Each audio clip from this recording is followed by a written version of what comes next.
이번 특별 새벽 기도회는 다윗이라고 하는 인물을 중심으로 해서 함께 말씀을 묵상하려고 합니다.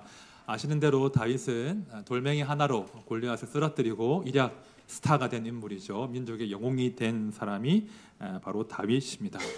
그리고 긴 시간 야인으로 그렇죠? 광야 생활을 하고 고난을 통과한 후에 천신만고 끝에 온 이스라엘의 왕이 됩니다. 그러니까 목동에서 미천한 신분에서 이제 왕이 되었고요. 당시 약소국이었던 이스라엘을 부국 강병으로 이끈 그런 왕이 바로 다윗이죠. 그런 이유로 유대인들은 다윗을 굉장히 사랑합니다. 유대인들의 자부심이 바로 다윗이라고 할 수 있는데요.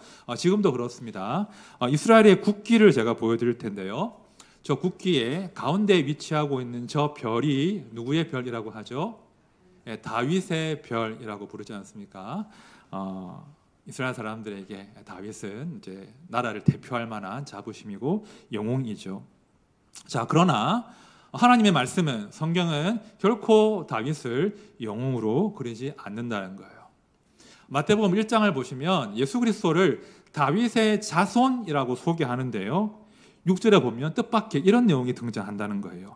마태복음 1장 6절입니다. 이새는 다윗 왕을 낳으니라.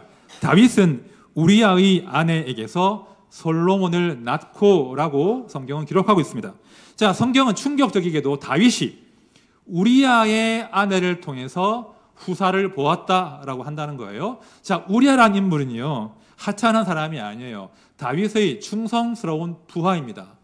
자, 사무엘하 23장 말씀에 보면 우리아는 다윗의 37인의 용사 중에 한 명으로 언급되는 인물이거든요. 그러니까 다윗의 측근이었습니다.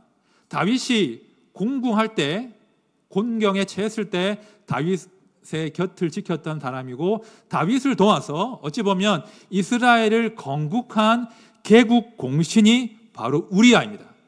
그런데 오늘 마태복음 말씀 뭐라고 하냐면 그 다윗이 이 우리아의 아내를 취해서 자녀를 보았다라고 이야기한다는 거예요. 아시는 대로 이제 다윗이 우리의 아내를 취하지 않습니까? 그리고 그 범죄 사실을 은폐하기 위해서 우리아를 죽이거든요. 죽으라고 전쟁터의 최전방에 보내서 이 충신 우리아를 죽도록 만든 사람이, 파렴치한 사람이 바로 다윗입니다. 분명 다윗은 영웅이지만 동시에 죄인이었습니다. 그는 용기와 우정의 사람이었지만 동시에 나약하고 비굴하고 잔인한 잔혹한 얼굴을 가진 그런 사람이었다는 거예요. 성경은 결코 다윗을 우리 삶의 어떤 모범으로 제시하지 않습니다. 우리도 다윗처럼 살아야 돼, 그렇게 말씀하지 않는다는 거예요. 대신 다윗은 우리가 살아가는 모습을 있는 그대로 정직하게 보여주는 그런 인간이라는 거예요. 우리의 삶이 그렇지 않습니까? 선과 악을 왔다 갔다 하거든요. 어떨 때 보면 내가 굉장히 괜찮은 사람으로 보여요.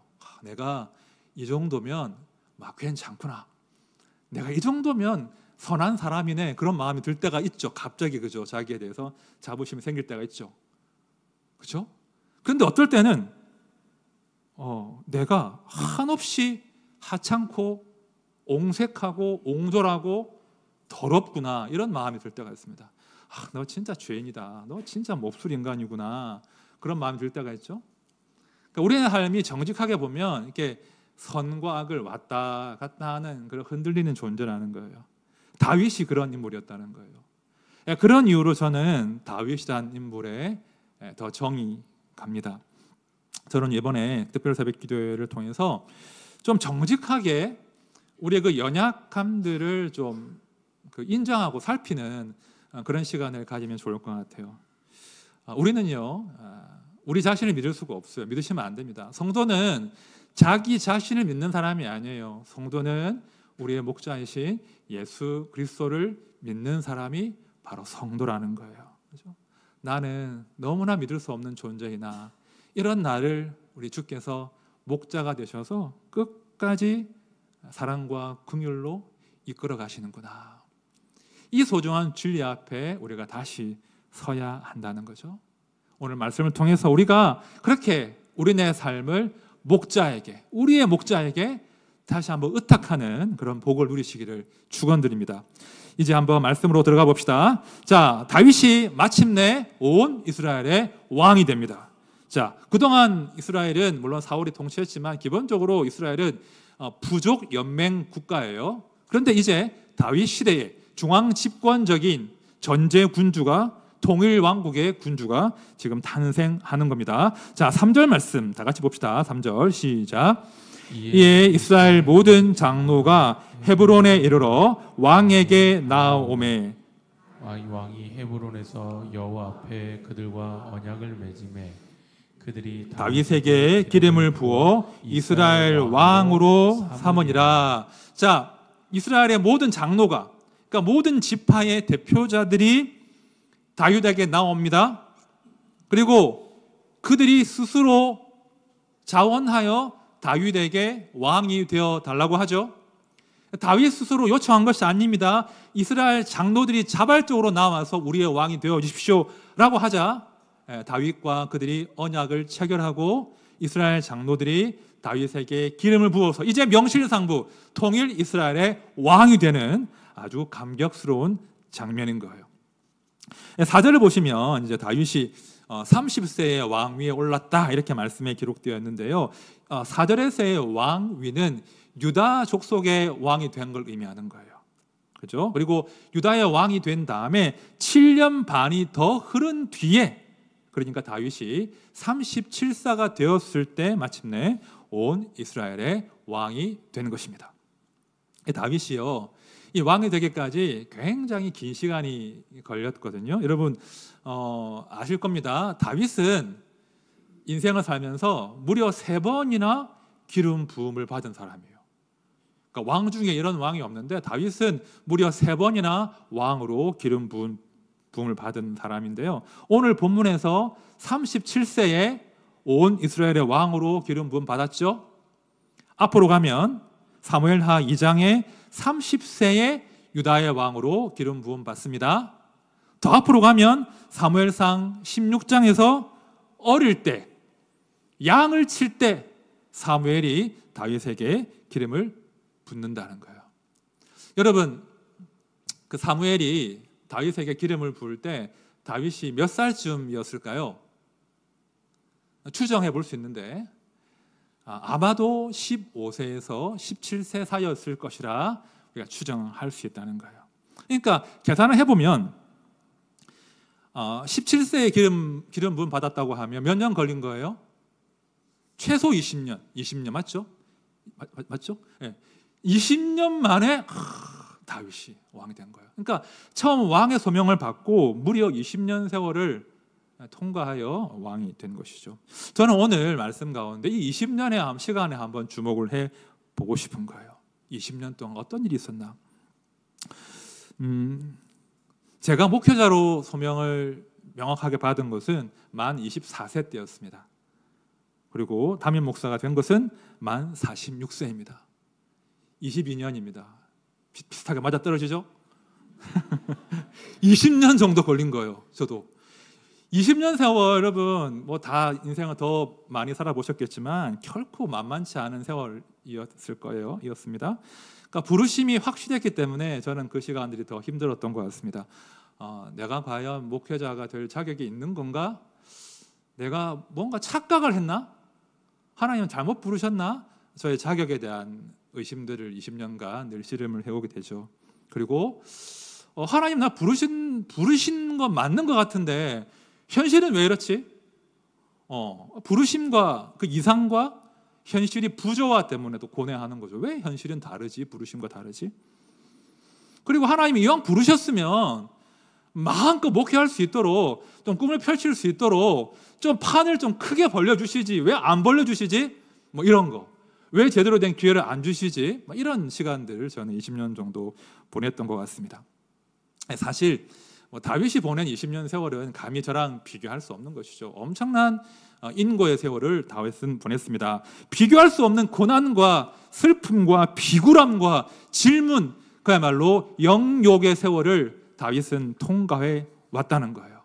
사무엘서를 보면 사실 이 다윗이 어떤 세월을 통과했는가를 이렇게 서술하고 있는데요. 오늘 저는 특세를 앞두고 예습 겸해서 이 다윗이 보낸 20년 세월 가운데 4가지 대목에 한번 주목을 해보려고 합니다. 자, 첫 번째 대목은, 첫 번째 삶의 국면은 다윗의 야인 시대예요. 야인 시대. 다윗이 야인으로 살 때, 광야에 살던 시대가 길었다는 거예요. 다윗이 아주 이른 나이에 스타가 됐잖아요, 그죠? 골리앗을 이렇게 무찌르고 스타가 됐는데 백성들이 막 환호했어요. 그런데 일찍 핀 꽃은 일찍 지게 마련이에요, 그죠? 꽃이 일찍 피면 손을 많이 타요. 다윗이 초년에 이렇게 막 스타가 되니까 사울이 시기하죠. 사울의 시기 때문에 다윗의 인생이 꼬이기 시작해요.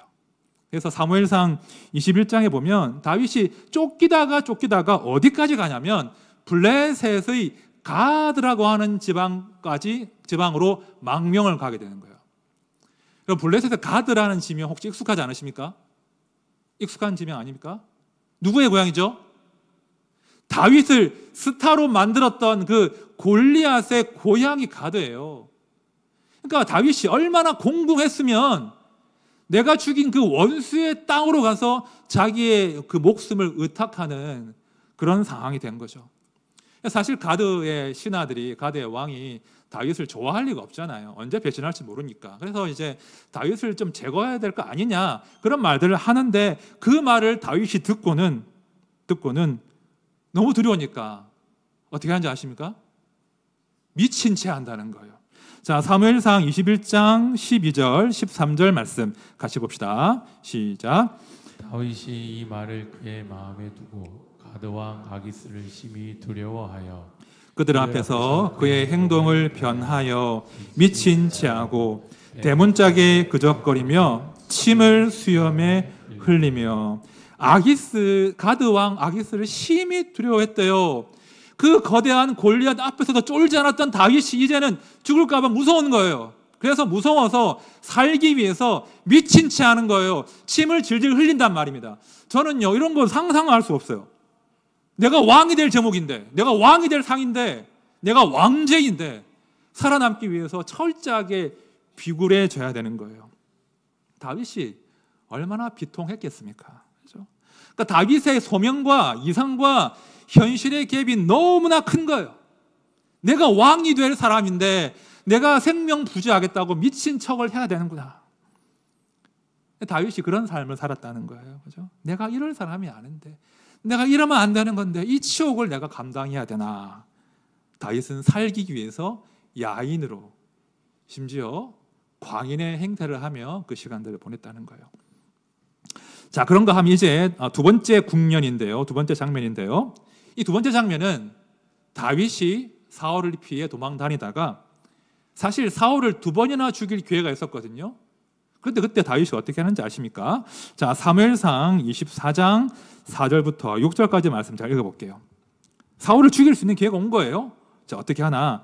자, 다윗의 사람들이 이르되 보소서, 여호와께서 당신에게 이르시기를 내가 원수를 네 손에 넘기리니 네 생각에 좋은 대로 그에게 행하라 하시더니 이것이 그날이니이다 하니 다윗이 일어나서 사울의 겉옷자락을 가만히 베니라. 그리한 후에 사울의 옷자락 뱀으로 말미암아 다윗의 마음이 찔려 자기 사람들에게 이르되 내가 손을 들어 여호와의 기름 부음을 받은 내 주를 치는 것은 여호와께서 금하시는 것이니 그는 여호와의 기름 부음을 받은 자가 되면이라 하고. 유명한 장면이죠. 자, 이 장면 어떻게 해석하십니까? 역시 다윗은 기다림의 사람이구나. 다윗은 정말 신실하구나. 그렇게 볼 수 있겠죠?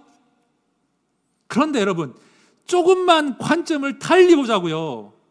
다윗은 너무 우유부단한 거예요. 너무 우유부단해요. 같이 고생하는 동료들을 생각해 보라고요. 나 때문에 지금 망명가 있는 식구들 한번 생각해 보라고요. 사울은 이미 정상이 아니란 말이에요. 사울이 왕이기 때문에 이스라엘 백성들이 엄청난 고생을 하고 있거든요. 결정적으로 사무엘상 16장 1절에 보면 하나님이 사무엘에게 이런 말씀을 하셨다고요. 잘 들어보십시오. 내가 이미 사울을 버려 이스라엘의 왕이 되지 못하게 하였거늘. 보세요. 이미 하나님은 사무엘을 통해서 내가 사울을 버렸다, 그는 왕이 아니다 라고 말씀하셨습니다. 그리고 그 다음 17장에서 어린 다윗에게 기름을 부어 왕으로 삼으셨다는 거예요. 지금 정권의 정통성, 왕권의 정당성은 사울이 아니라 다윗에게 명백하게 있는 겁니다. 그래서 기회가 왔으니까 그 기회에 하나님 말씀을 성취하면 되는 겁니다. 그런데 다윗은 그렇게 하지 않았습니다. 내가 그럴 수 없다. 여러분, 다윗이요, 나중에 이 일이 지난 후에 한참을 더 고생하지 않습니까? 한참을 더 고생할 때 다윗의 측근들이 말입니다. 다윗을 좀 원망하지 않았겠습니까? 죽은 다윗, 그때 좀 이렇게 결단을 내렸으면 우리 이렇게 고생 안 하는 거 아닙니까? 다윗 스스로도 아마 굉장히 고민을 많이 했을 거예요. 내가 그때 결단을 했었어야 되는 것인가? 내가 괜히 결단을 못해서 다 같이 고생하는구나. 그렇죠? 다윗은 이런 사람이에요. 항상 이 현실과 명분 사이에서 고뇌가 많은 그런 사람이라는 것이죠. 그래서 답답해요. 그래서 우유부단해요. 그래서 주변 사람들이 고생을 한다는 거예요. 그런 삶을 다윗이 살아갔다는 거예요. 자, 그 다음 세 번째 국면은, 제가 주목하는 다윗의 세 번째 삶의 장면은 사무엘이 죽는 대목이에요.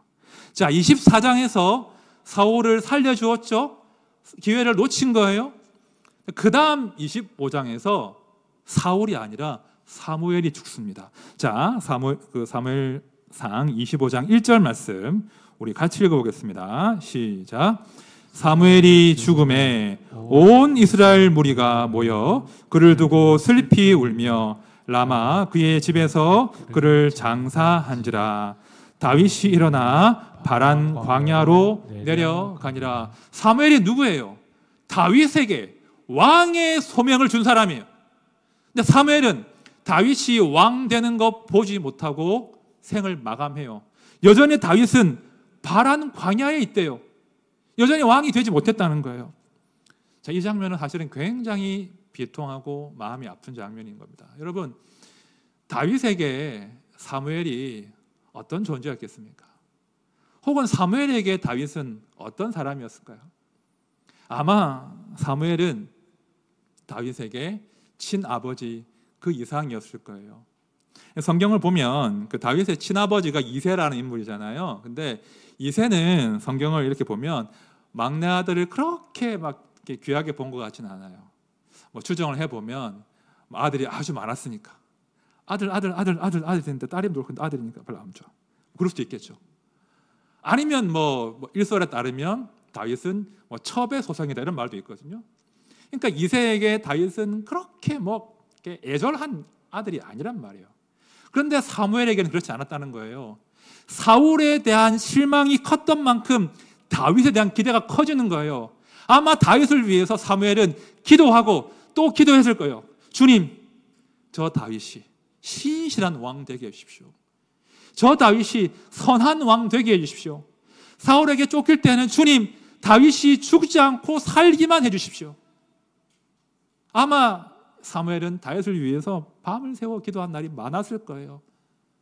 그런 사무엘을 다윗은 마치 아비처럼 그렇게 여겼을 겁니다. 그런데 그 사무엘이 지금 죽은 거예요. 아직 왕도 안 됐어요. 사무엘의 그 소명이 성취가 안 됐단 말이에요. 아마 다윗은 깊은 고뇌를 했을 겁니다. 내가 사무엘이 기대한 그런 왕이 되기는 할까? 내가 사무엘이 기대한 그런 멋진 왕이 될 수 있을까? 혹시 사무엘이 뭐 착각한 거 아닐까? 내가 정말 왕 될 수 있을까? 기대에 부응할 수 있을까? 그런 고뇌의 밤을 다윗이 숱하게 보냈을 겁니다. 사실은 이런 질문들은 누구나 많이 하는 것 같아요. 내가 과연, 우리가 다 하나님의 부르심으로 성도가 되고 하나님의 부르심으로 귀한 삶을 살고 있잖아요. 내가 과연 하나님께서 부르신 그 기대대로 살 수 있을까? 저는 가끔 이제 그런 생각합니다. 저희 어머니가 저에 대한 기대가 워낙 크셨기 때문에 나는 지금 과연 어머니가 기대하시고 기도한 그런 멋진 삶을 살고 있는가? 지금 어머니가 살아계셔서 내 모습을 보신다면 아들아 잘하고 있구나, 아들아 잘하고 있구나, 내 마음이 흡족하구나 그렇게 하실까? 지금 하늘에서 나를 보고 계실 텐데 우리 어머니의 마음이 어떨까? 그리고 나를 부르신 하나님은 나를 보시고 어떻게 여기실까? 그런 마음이 들 때가 있습니다. 여러분, 이게요 참 묘한 게 하나님의 부르심, 그렇죠? 내가 사랑하는 나를 위해 기도해 주시는 분들의 그런 기대와 기도와 소망은 정말 감사한 거예요. 정말 나에게 힘이 돼요. 하지만 동시에 나를 초라하게 만든다는 거예요. 내가 아직 그 기대에 부응하지 못했을 때, 내가 변변치 않구나, 내가 하찮구나, 내가 옹색하구나. 그럼 자신감이 떨어져요. 자신감이 떨어지면요 어떤 마음까지 드냐면 내가 무슨 그런 기대대로 살아, 그냥 되는 대로 살면 되지. 그렇게 삶이 더 망가지기도 한다는 거예요. 아마 저는 다윗이 그런 시간들, 그런 싸움들을 통과했을 것이라 생각합니다. 다윗이 내가 왕이 될 수 있을까? 내가 그 기대에 부응할 수 있을까? 그런 싸움들을 다윗이 싸워 나갔다는 거죠. 이제 마지막 장면인데요. 이 네 번째 마지막 장면은 사울과 그 아들들의 죽음으로 시작되는 장면입니다. 자, 사무엘상 마지막 장에서 사울이 죽어요. 사울의 아들들이 죽어요. 그런데 사무엘하로 넘어가면 사울의 아들 이스보셋이 사울을 이어서 북이스라엘의 왕이 됩니다. 사실은 다윗에게 엄청난 기회예요. 그러니까 사울의 군대는 블레셋 때문에 괴멸 상태예요. 정치적으로 혼란스러워요. 이제 하나님의 기름 부으신 자는 다윗밖에 남지 않았다고요. 그러니까 다윗이 기회잖아요. 그러니까 야전 생활로 다져져 있는 실전에 능한 용사들을 딱 데리고 항복 받아내면 돼요. 이제 내가 온 이스라엘의 왕 되겠다라고 점찍이면 돼요. 그러나 다윗은 그렇게 하지 않습니다. 무려 7년 6개월을 더 기다린다는 거예요. 여러분, 이것이 믿음이라 볼 수도 있죠. 믿음 맞습니다. 하나님보다 앞서지 않겠다, 믿음이죠. 하지만 동시에 성경을 보면 다윗의 성품이 그래요. 다윗은요 자기 손에 피 묻히는 거 굉장히 싫어합니다. 다윗은요 누구에게 미움받거나 비난받는 거 너무 싫어요. 지금 다윗은 자기의 어떤 왕권에 대해서, 자기의 정권의 정통성에 대해서 한 치의 한 조각의 오점도 남기고 싶지 않은 거예요. 어떤 비난도 받지 않겠다, 어떤 무리도 하지 않겠다. 어찌 보면 일종의 결벽증 같아요. 굉장히 고귀한 이상을 가진 사람이에요. 사실 이런 사람은 좀 답답해요. 다윗이 제가 볼 때는 이상주의자거든요. 이상주의자, 답답한 인간이에요. 답답한 분입니다. 인간이 아니고. 어려움이죠. 어려운 사람이죠. 하지만 아무튼 그런 시간들을 통과해서 마침내 20년 세월이 지나서 37세 때 다윗이 온 이스라엘의 왕이 됩니다. 이것이 이제 여기까지가 오늘 본문의 내용입니다. 여러분, 질문할게요. 어떠십니까? 다윗처럼 사실 수 있겠어요? 다윗처럼 이렇게 한번 살아보시겠습니까? 자, 제가 말씀드렸죠. 다윗은 우리 삶의 모범이 아니라고 했죠. 다윗이 보여주는 것은 우리가 사는 모습을 있는 그대로 보여준다는 거예요. 다윗은 절대 선이 아니에요. 완벽한 사람이 아니에요. 그런 여러 가지 약함과 두려움과 두려움과 결정장애와 결벽증과 지나칠 만큼 이상주의자였습니다. 그래서 더 많이 고뇌하면서 더 많이 긴 시간 그가 씨름했던 것입니다. 자, 이제 중요한 질문을 드릴게요. 자, 이제 마침내 아무튼 그런 시간을 통과해서 다윗이 왕이 되었으니 이제 다윗의 인생이 이제 완성된 겁니까? 이제 꼬린 지점이 온 겁니까? 완성됐나요? 그게 아니라는 거예요. 다윗이 왕이 되었으나 어찌 보면 그의 인생은 이제 시작입니다. 인생은 완성되지 않습니다. 완성되는 인생은 없다는 거예요. 인생은 늘 미완성이에요. 오죽하면 그런 노래가 있지 않습니까? 인생은 미완성. 이 노래 아십니까? 인생은 미완성? 그렇죠? 제가 오늘 아침에 아들하고 차 타고 오다가 아들아, 너 인생은 미완성이라는 노래를 아니? 그랬더니 잘 모른대요. 아마 우리 청년들도 잘 모를 것 같아요. 인생은 미완성 이렇게 나가는 노래는 거죠. 제가 이번 주에 그 가요를 좀 들었는데 거의 찬양 수준입니다. 얼마나 오롯이 진리를 담아내고 있는지 제가 이 고백이 너무 귀한 거예요. 여러분 제가 부탁드릴게요. 인생은 미완성 이번 주에 많이 들으십시오. 그리고 우리 자녀들에게도 이 곡을 소개해 주십시오. 제가 토요일 날 인생은 미완성을 합창할 겁니다. 토요일 날 우리 애들 다 오잖아요. 그때 인생은 미완성을 한 곡 더 부를 건데 아무튼 인생은 미완성 부르십시오. 여러분 우리 인생은요 늘 미완성이에요. 완성되지 않아요. 중요한 것은 그 인생에 우리 하나님이 함께 하고 계신가 이게 중요한 거예요. 어떤 목표를 달성하는 게 중요한 게 아니라 우리가 여전히 예수의 왕으로 살고 있는가 그 질문이 너무나 중요하다는 거예요. 제가 이번 특세 가운데 이 진리를 좀 파보려고 하는 거예요. 이렇게 특세의 의미를 워딩해 봤습니다. 이렇게 되는 거예요. 우리는 항상 미생입니다. 우리는 항상 미생입니다. 여러분 미생이라는 드라마 보셨죠? 미생이 바둑 용어라고 해요. 이게 집을 다 짓지 않았다, 아직 살지 않았다, 완성되지 않았다 이런 의미라고 해요. 미생이에요.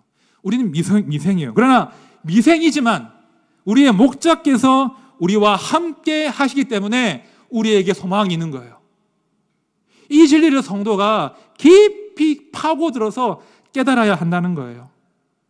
이번 특세 때 우리가 미생임을 인정하고 우리가 목자가 필요한 존재임을 확인하는 그런 시간을 가져야 된다는 거죠. 이제 두 번째 질문을 드립니다. 두 번째 질문. 자, 그렇다면 다윗이 20년이라는 세월을 보냈는데 하여튼 긴 시간을 그가 통과하여 왕이 되었는데 그렇다면 그 20년 다윗에게 불필요한 시간이었을까요? 의미 없는 시간이었을까요? 좀 다윗이 일찍 결단했다면 20년이 아니라 3년이 될 수도 있고 5년이 될 수도 있잖아요. 왜 20년을 그가 고뇌하고 고민하고 고생하고 그 어려운 시간들을 치욕스러운 시간들을 보내었을까요? 그 고생의 의미가 뭐겠습니까? 지난 추석 연휴 때 우리 열심히 살다 보면 누구나 그렇습니다. 한 번씩 공허해질 때가 있어요. 어떤 공허함이냐면 내 삶이 되게 하찮아 보이는 거예요. 내 삶이 되게 하찮아 보이고 되게 옹색해 보이고 내가 뭘 위해 이렇게 열심히 살고 있나, 내가 뭐 큰 영화를 누리겠다고 열심히 사나, 삶이 옹색해질 때가 있는데 제가 좀 그랬습니다. 내가 지금 잘하고 있는 건가? 지금 내 손에 쥐고 있는 게 뭐지? 별로 없는 것 같아요. 빈손 같아요. 그럼 내가 앞으로 뭘 쥐고 싶은 거지? 내가 뭘 내 손에 쥐면 내 삶에 만족이 될까? 내 삶이 좀 완성되는 기분이 들까? 성도가 500명이 되면? 성도가 1000명이 되면? 성도가 10,000명이 되면 내 삶이 좀 완성되는 기분이 들까? 아니 과연 그런 순간이 오기는 할까? 막 그런 감정의 소용돌이를 제가 경험했습니다. 여러분도 그런 마음 들지 않아요? 열심히 살아왔는데 내가 살아온 세월이 별로 의미 없어 보이고 내 현재의 삶이 하찮아 보이고 내가 뭘 이룰 수 있을까 스스로에게 질문을 하게 되는 몸부림치는 그런 시간이 분명히 올 거예요. 또 반드시 와야 돼요. 그런데 제가 그런 질문으로 걷기도 하고 몸부림을 치는데 하나님께서 제 심령 가운데 마음 가운데 이런 평안함을 주셨습니다. 하나님 지금 말씀하신 건 아니고 제가 정리한 거예요. 제가 정리한 평안함의 실체가 이거예요. 이렇게 말씀하신 것 같았습니다. 네가 지나온 그 시간들, 하찮아 보이는 그 시간들, 네가 청바지 입고 캠퍼스를 누리던 그 시간들 결코 의미 없지 않았어. 결코 의미 없는 시간이 아니었어. 그 시간들 속에서 내가 너와 함께 했잖아. 그런 마음을 주셨습니다. 너는 네가 할 수 있는 최선을 다하지 않았냐. 너는 많이 부족했지만 그래도 너로 인해서 청년들이 말씀을 듣고 하나님을 알아가고 영혼들이 주를 좀 더 가까이 하게 되지 않았냐. 네가 지금 빈손인지는 잘 모르겠는데 결코 네가 했던 그 마음고생과 흘린 땀들과 괴로운 시간들 결코 헛된 게 아니야. 막 그런 마음을 하나님이 주셨습니다. 중요한 것은 그 모든 순간들에 나는 너와 함께했다. 그런 마음의 평안을 주셨습니다. 이게 참 감사하더라고요. 또한 동시에 내가 너와 과거에 함께했던 것처럼 앞으로도 내가 너와 함께할 것이다. 이런 마음의 확신이 있었습니다. 오늘 말씀을 제가 이제 정리를 하면서 이 말씀을 꼭 드리고 싶습니다. 우리는 늘 미생이에요, 미생. 우리는 완생이 아니라 미생입니다. 아직 완성된 생은 아무도 없습니다. 하지만 미생이기 때문에 참 다행스러운 거예요. 우리가 미생이기 때문에 우리 주님께서, 우리 목자께서 우리와 함께 하신다는 거예요. 그리고 우리의 목자가 되셔서 당신의 한결같은 그 사랑으로, 인애로, 또 긍휼로, 호의와 동정으로 우리를 보살펴 주신다는 거예요. 그래서 우리의 어제도, 우리의 오늘도, 우리의 내일도 결코 하찮은 게 아니라는 거예요. 그 시간들에 우리 주님이 함께 하신다는 거예요. 제가 말씀을 정리하면서 이 성경 구절을 좀 읽어드리고 싶습니다. 이 대목은 다윗이 사울을 피해 도망 다닐 때 자기 식구들을 모압이라는 그 모압의 왕에게 이제 망명시키는 그런 대목이 나오는데요. 그때 다윗이 모압 왕에게 이런 말을 한다는 거예요. 우리 사무엘상 22장 3절 말씀인데요. 제가 읽어볼게요. 잘 보십시오. 다윗이 거기서 모압 미스베로 가서 모압 왕에게 이르되 하나님이 나를 위하여 어떻게 하실지를 내가 알기까지 나의 부모가 나와서 당신들과 함께 있게 하기를 청하나이다. 이렇게 말하는 대목이 나와요. 제가 강조한 부분이 보이시죠? 이게 핵심이에요. 하나님이 나를 위하여 어떻게 하실지를 내가 알기까지 나의 삶을 이어가겠습니다. 그런 말을 지금 다윗이 하고 있는 거예요. 이 고백이야말로 성도가 붙들어야 할 고백인 거예요. 하나님께서 나를 위하여, 나의 아들, 딸들을 위하여, 우리의 가정과 일터와 내가 하는 그 모든 일과 우리 교회를 위하여 어떻게 하실지를 내가 알기까지 내게 주어진 그 삶을 살아내겠습니다. 그것이 성도로 만드는 놀라운 고백이라는 거예요. 여러분 기억하십시오. 우리의 목자께서 우리의 평생에 당신의 선하심과 인자하심으로 따라다니십니다. 지치지 않고 끈질기게 당신의 선하심과 인자하심으로 따라다니신다는 거예요. 마침내 원수의 목전에서 상을 베풀어 주시고 영원한 집으로 우리를 인도하십니다. 그것이 우리의 삶의 결국이지요. 이번 한 주간 또 숙세로 우리가 보낼 텐데요. 우리가 이 목자 되신 우리 예수 그리스도 앞에 정직하게 우리를 드리는 시간 되면 참 좋겠습니다. 그리고 목자의 음성을 구하십시오. 그리고 나와 함께 하시는 목자의 그 손길을 한번 느껴보십시오. 그래서 여호와로 인하여 기뻐하는 것이 무엇인가? 나의 목자로 인하여 기뻐하는 것이 무엇인가를 감격스럽게 또 발견하는 그런 복된 이번 한 주간 우리의 평생에 되시기를 진심으로 축복드립니다. 우리 찬양합시다. 사랑합니다 나의 예수님이라는 찬양이 있습니다. 요거 오래된 찬양인데요. 저희 청소년 시절에 이거 많이 불렀는데 저는 이거 부르자 그러면 되게 싫었어요. 사랑을 왜 강요하냐고.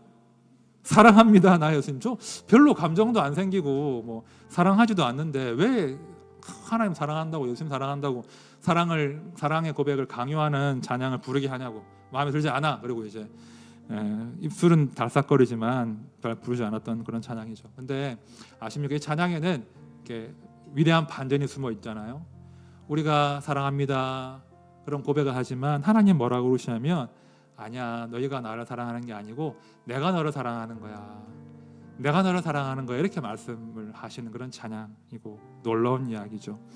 우리가 애를 쓰고 살죠. 최선을 다하죠. 하지만 결국 하나님의 사랑이 우리를 붙드는 거 아십니까? 그것이 우리가 소망을 가질 수밖에 없는 이유예요. 우리 찬양할 때 주님 그렇습니다. 저의 이 고백은 너무나 연약하지만 하나님의 사랑은 확실합니다. 이 사랑의 메인자로 살게 해주십시오. 찬양합시다.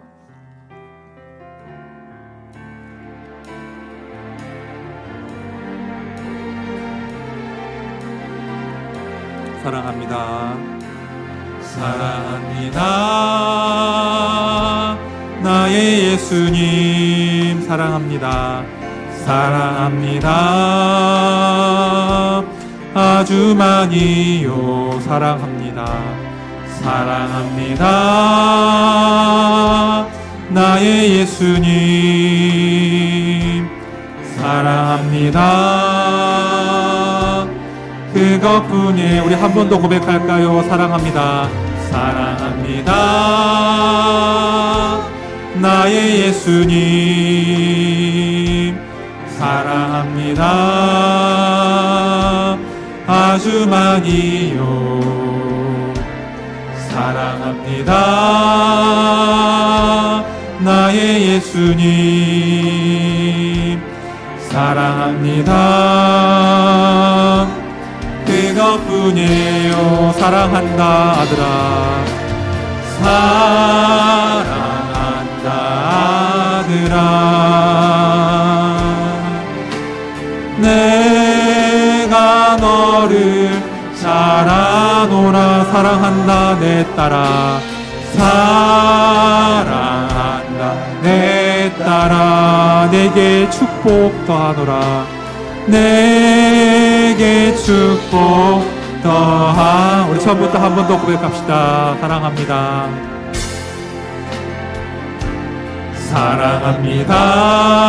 사랑합니다.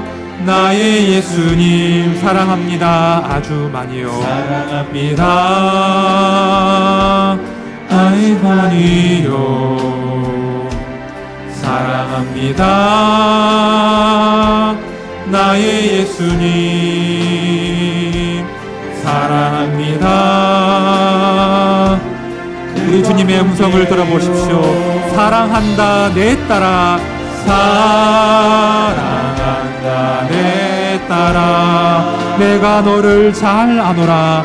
내가 너를 잘 아노라. 사랑한다 아들아. 사랑한다 아들아. 내게 축복 더하노라. 내게 축복 더하노라. 사랑한다 아들아. 사랑한다 아들아. 내가 너를 잘 아노라. 내가 너를 잘 아노라. 사랑한다. 사랑한다 내 딸아. 내게 축복 더하노라. 내게 축복. 우리 마지막 한 번 더 고백합시다. 사랑한다 내 딸아. 사랑한다 내 딸아. 내가 너를 잘 아노라. 내가 너를 잘 아노라. 사랑한다 아들아. 내게 축복 더하노라. 여러분, 이 다윗의 고백을 다시 들어보십시오. 하나님이 나를 위하여 어떻게 하실지를 내가 알기까지. 하나님이 나를 위하여 어떻게 하실지를 내가 알기까지. 내가 다 이해할 수 없지만 내 삶을 살아가겠습니다. 하나님이 이 위대한 고백을 다윗의 전 생애를 거쳐서 성취를 해주시는 것 아니겠습니까? 제가 이 말씀을 발견하고 너무 기뻤어요. 너무 감격스러웠어요. 하나님께서 나를 위하여 어떻게 하실지를 내가 알기까지. 내가 알기까지 가보자. 그런 마음이 들었습니다.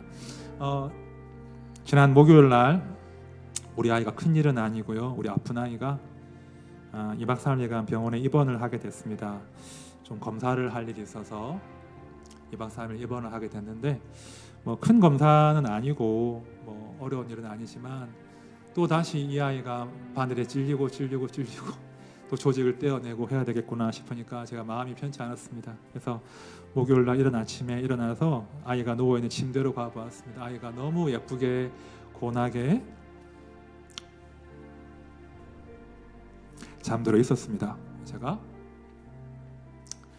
막 자라기 시작한 우리 아이의 머리를 쓰다듬으면서 하나님, 이 아이가 또 찔리고 아플 텐데 하나님 또 함께 해주십시오. 그렇게 기도를 하고 제가 또 평안한 마음으로 아이를 보냈습니다. 여러분, 우리 삶이 그런 것 같아요. 하나님이 우리를 그렇게 보신다고요. 우리는 또 찔리고 아프고 상할 거예요. 그런데 우리가 하나님 앞에 누워있는 사람들 아닙니까? 하나님이 돌보시는 양 아닙니까? 하나님이 우리를 쓰다듬고 우리를 격려하시는 거예요. 괜찮다, 또 이겨낼 거다, 우리와 함께 하신다는 거예요. 우리 기도합시다. 하나님이 나를 위하여 어떻게 하실지를 내가 알기까지 나에게 주어진 그 삶을 감당하며 살아내게 해주십시오. 내가 결코 꺾이거나 좌절하거나 낭망하지 아니하고 나에게 허락한 그 시간들, 하찮은 시간들이 아니라 주와 함께하는 시간임을 기억하고 당당하게 그 시간들 통과하게 하여 주시옵소서. 우리 함께 기도하며 나아갑시다.